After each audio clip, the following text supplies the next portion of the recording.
No, no, no, no.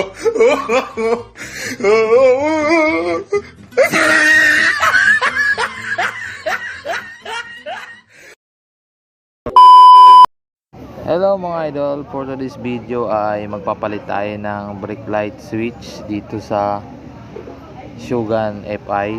Yan, kung mapapansin nyo mga idol, naka-shifter na to at nag-DIY yung may-ari. Yan, tingnan nyo.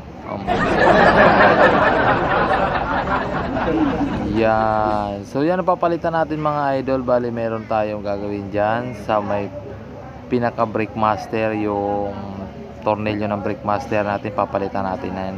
Gagawin natin yung hydraulic yan. Alright, at ito ipapalit natin mga idol, ang hydraulic brake switch dito. Yon, ipapalit natin dito sa tornilyo na to, at ito tatanggalin na natin itong DIY ng may-ari. Yan, so sa mga ganitong naka-shifter na, yung mga naka-disc brake na yung hulihan, yung rear brake natin, ay ito yung gagawin natin, palitan natin ng hydraulic brake. Yan, so palit lang natin dyan. Tanggalin lang natin yung tornilyo na yan, itong nakalagay sa taas. So naka gold bolts pa itong mga idol. So tanggalin lang natin yan para mapalitan natin ng hydraulic brake switch. So dyan tayo maglalagay ng parang tornilyo din, at yan yung magsisilbing switch natin sa ating brake, no? So yan yung ating ipapalit. So mga naka-shifter dyan, ito yung ipalit nyo para magkaroon kayo ng brake switch sa hulihan. Yan, so sa punto na to ay tinatanggal ko na yung dating tornilyo na nakalagay dyan, at papalitan natin ng binili kong hydraulic brake. Yan, so maraming mabibili nyan mga idol sa shop or sa Shopee or Lazada. Yan, so sa online lang mga idol pwede kayo makabili nyan. So mura lang yan, hindi kayo manghihinayang sa ibabayad nyo, dahil mas maganda siyang tingnan at presentable talaga sa inyong mga motor.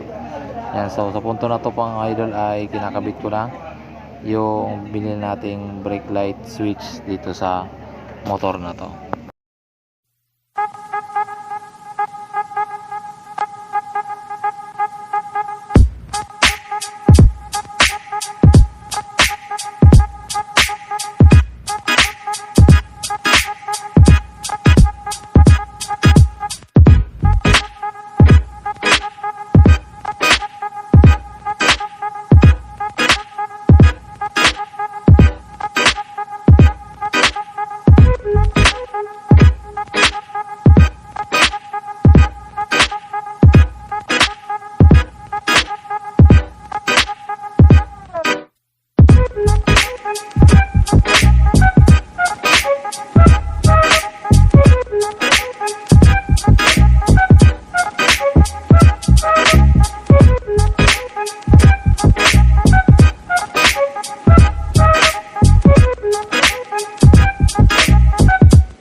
After natin mailagay yung hydraulic brake natin, ay tatanggalin na natin tong nilagay ng customer natin, yung brake light switch nya, yung ordinary.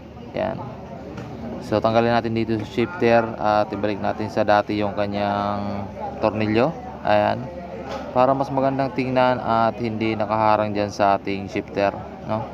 At yun, medyo fast forward lang tayo mga idol para mas mabilis at hindi na humaba yung video natin. Ayan, sa punto na to mga idol ay nililinis na natin yung mga nilagay. At yan, so pagkatapos natin tanggalin yan at yan mga nilagay dyan, ay testing na natin kung working ba yung binili nating brake light switch, or kailangan natin magpalit ng hydraulic brake light switch. Yan, so sa mga hindi nakakala mga idol, mura lang yan.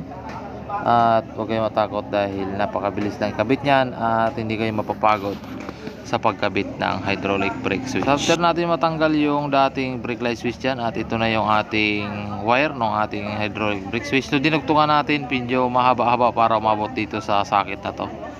Yan, so walang problema dyan mga idol, kahit magbaliktaran yung wire na yan. Pangan mo.